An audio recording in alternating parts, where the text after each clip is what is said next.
Era apenas uma fotografia formal de formatura, um registro solene da elite médica brasileira da década de 1920.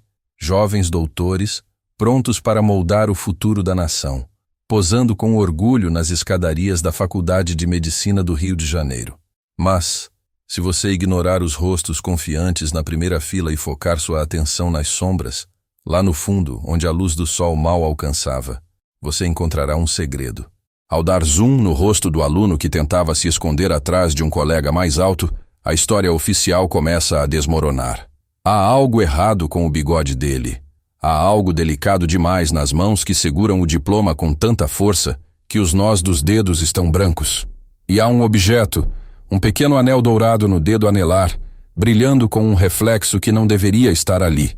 O que parecia ser apenas mais um médico na multidão era, na verdade, uma das maiores fraudes e um dos maiores atos de coragem da história da medicina brasileira.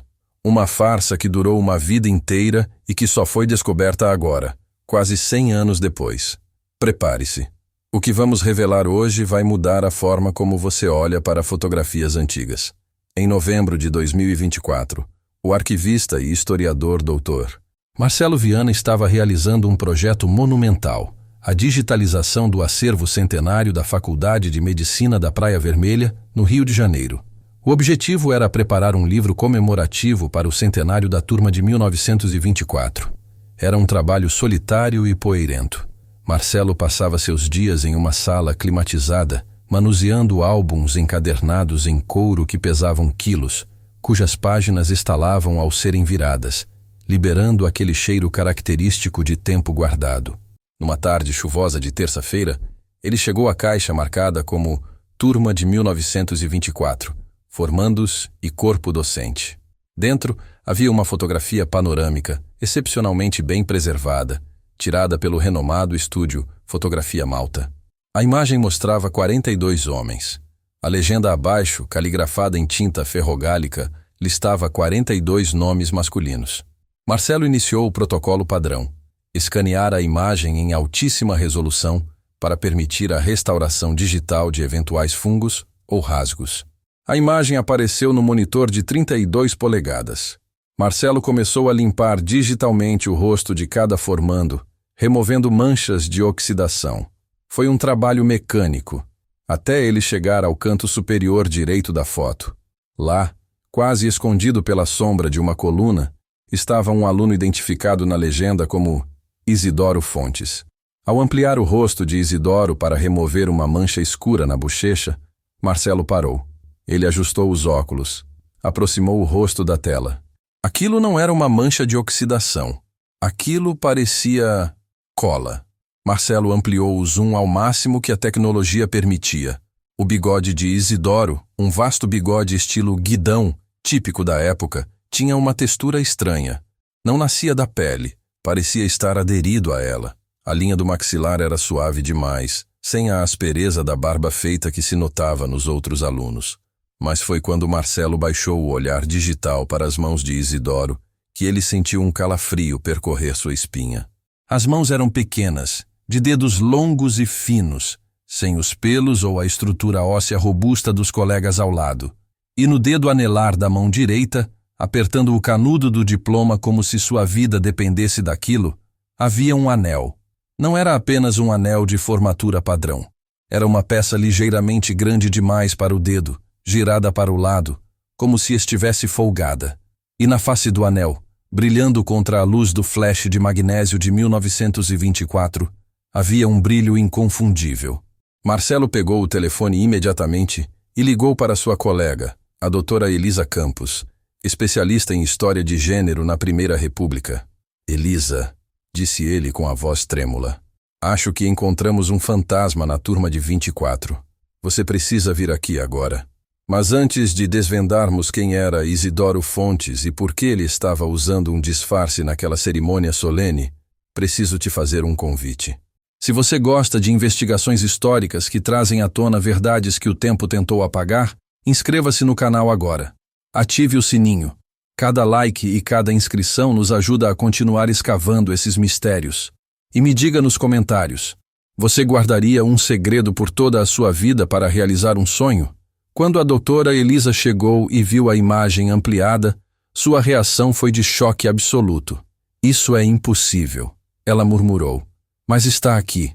Para entender por que aquela imagem era tão perturbadora, precisamos voltar ao Rio de Janeiro de 1924. Apesar de o ensino superior ter sido aberto às mulheres no Brasil em 1879, a realidade nas faculdades de medicina, direito e engenharia ainda era hostil. As mulheres que ousavam entrar nesses espaços enfrentavam escárnio, isolamento e preconceito aberto. Eram chamadas de marimachos.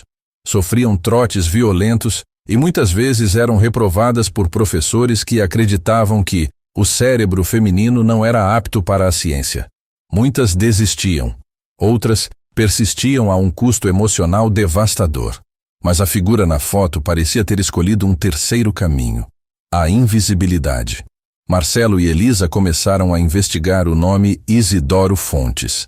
Eles foram aos arquivos da secretaria da faculdade, buscando a ficha de matrícula. Encontraram o registro de Isidoro, natural do interior de Minas Gerais, filho de pais falecidos. Ingressou em 1918. Mas havia lacunas estranhas. Não havia certidão de nascimento anexada. Apenas uma carta de recomendação de um padre do interior. Não havia endereço fixo no Rio de Janeiro, apenas caixas postais. E mais intrigante, depois da formatura em 1924, Isidoro Fontes desapareceu dos registros da capital. Não havia consultório registrado no Rio, não havia casamento, não havia óbito na cidade. Era como se Isidoro tivesse existido apenas dentro dos muros da faculdade. Ele era um fantasma, disse Marcelo. Ou ela era uma mulher que precisava desaparecer para existir. A equipe decidiu mudar a estratégia. Se Isidoro não estava nos registros oficiais, talvez estivesse na memória de seus descendentes. O sobrenome Fontes era comum, mas cruzando com a cidade de origem listada na matrícula, a pequena e fictícia Vila de Santa Clara, em Minas, eles encontraram uma pista. Havia um registro de um médico lendário naquela região, chamado Dr. Isidoro, que atuou entre as décadas de 1920 e 1960. Um homem solitário, que nunca se casou, conhecido por sua dedicação quase religiosa à medicina rural. Marcelo localizou um possível parente, Roberto Fontes, de 78 anos, que vivia em um apartamento antigo em Copacabana. Ele seria sobrinho-neto do médico. O encontro foi marcado. Marcelo levou a foto digitalizada em um tablet. Quando Roberto, um senhor de olhos claros e mãos trêmulas, viu a imagem, ele não olhou para o rosto do médico. Ele olhou diretamente para a mão com o anel. Os olhos dele se encheram de lágrimas. Vocês acharam, ele sussurrou. Vocês finalmente acharam a vovó Isadora. Não era Isidoro, era Isadora. Roberto Fontes pediu licença e foi até um antigo móvel de jacarandá na sala. De lá, trouxe uma caixa de madeira, trancada com uma pequena chave. Dentro da caixa, havia 2 objetos que resolveriam o mistério de um século. O primeiro era um diário de capa de couro desgastada. O segundo era o anel. O mesmo anel da fotografia. Um anel de formatura de medicina, com a pedra verde de esmeralda e as iniciais gravadas na parte interna. IF. Minha família guardou esse segredo por 3 gerações, disse Roberto. Vovó Isadora me fez jurar que só contaria a história quando o mundo estivesse pronto para entender. Através da leitura do diário, feita com luvas de algodão por Marcelo e Elisa, a verdadeira história de Isadora emergiu das páginas amareladas.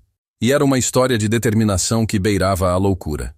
Isadora Fontes nasceu em 1898, filha de um médico rural que a ensinou tudo sobre anatomia e cura desde criança. Quando o pai morreu, Isadora, então com 18 anos, tentou se matricular em cursos preparatórios, mas foi rejeitada e ridicularizada. Lugar de mulher é na cozinha ou no piano, ouviu de um diretor. Mas Isadora tinha uma vocação que queimava mais forte que as convenções sociais. Em 1917, ela tomou uma decisão radical. Vendeu as joias da mãe, cortou os cabelos curtos, enfaixou os seios com tiras de linho apertadas até mal conseguir respirar e mudou-se para o Rio de Janeiro sob o nome de um primo falecido na infância, Isidoro. O diário descrevia o terror diário de viver disfarçada. 20 de maio de 1919. Hoje, na aula de anatomia, O professor Castro me chamou ao quadro. Minhas mãos tremiam tanto que o giz se partiu. Ele riu e disse que eu tinha mãos de donzela. A turma inteira gargalhou. Eu ri junto, forçando uma voz grossa que fere minha garganta, enquanto por dentro eu morria de medo. Meu bigode falso, colado com resina de pinheiro e restos de cabelo cortado, coçava insuportavelmente no calor do rio. Cada dia é uma batalha. Cada ida ao banheiro é uma operação militar. Mas eu vou me formar. Eles não vão me impedir. Isadora viveu 5 anos no inferno. Ela não fazia amigos íntimos. Morava em uma pensão barata, saindo sempre antes do sol nascer e voltando tarde da noite para evitar interações. Ela estudava o dobro dos outros para compensar qualquer desconfiança. E o anel era o símbolo de sua maior ousadia. O dia da formatura, em dezembro de 1924, foi o dia mais perigoso de todos. O diário narra o pânico de Isadora. O fotógrafo insistiu que nos juntássemos. Mais perto, doutores, mais perto, ele gritava. Eu tentei ficar na última fila, nas sombras. O cheiro de lavanda do meu disfarce, misturado com o suor do medo, era enjoativo. Eu segurava meu diploma, a prova de que venci, mas minhas mãos sempre me traíam. Eu esqueci de tirar o anel que mandei fazer. Ele estava largo no meu dedo enfaixado para parecer mais grosso. Quando o flash estourou, eu senti que tinha sido descoberta. Eu vi o fotógrafo olhar para mim com uma expressão confusa. Eu fugi assim que a cerimônia acabou. A fotografia que Marcelo encontrou era exatamente esse momento. O momento em que Isadora, exausta, aterrorizada, mas vitoriosa, cometeu o erro de deixar o anel visível e o disfarce falhar sob a luz intensa do magnésio. Ela quase foi pega. Se alguém tivesse olhado aquela foto com atenção em 1924, teria visto. Mas ninguém olhou. Ninguém esperava ver uma mulher ali, então ninguém viu. A invisibilidade social das mulheres, ironicamente, foi o que a protegeu.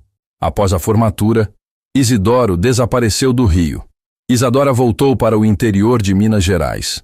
Mas ela não abandonou o disfarce imediatamente. Segundo Roberto, ela exerceu a medicina como Dr. Isidoro por mais 10 anos.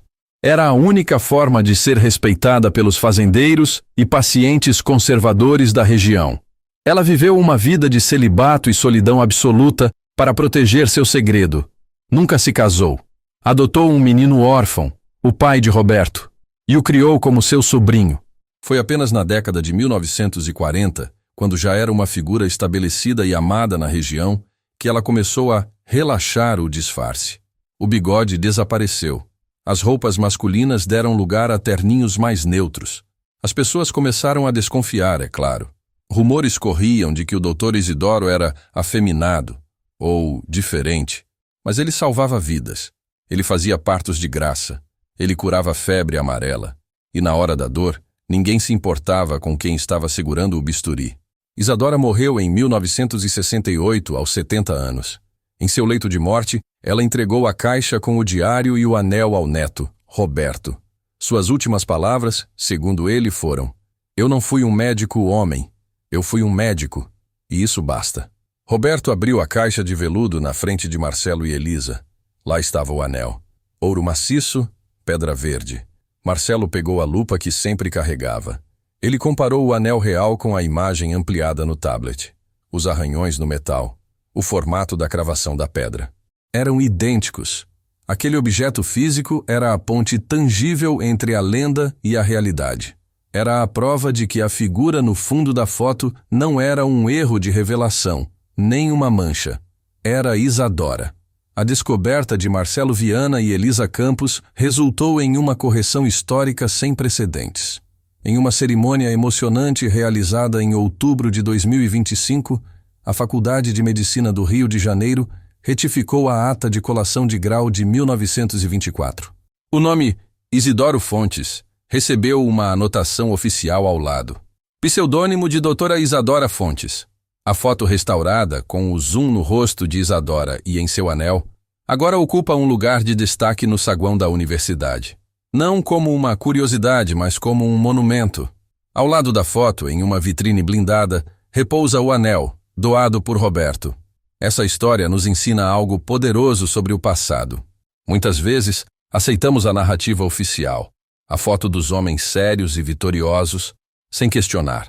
Mas a história real, a história humana, está nos detalhes, está nas margens, está nas sombras onde pessoas como Isadora tiveram que se esconder para poderem brilhar. Quantas outras Isadoras estão escondidas nos fundos das fotografias de nossas famílias? Quantos tios solteirões, amigas inseparáveis ou primos distantes carregam segredos que explicam quem somos hoje? O anel de Isadora não era apenas um anel de formatura. Era uma aliança de compromisso com ela mesma. Um lembrete de que, às vezes, para ser quem você realmente é, você precisa ter a coragem de ser ninguém para o resto do mundo. Se essa história tocou você, se você sentiu o peso daquela caixa de veludo sendo aberta, deixe seu like. Compartilhe este vídeo.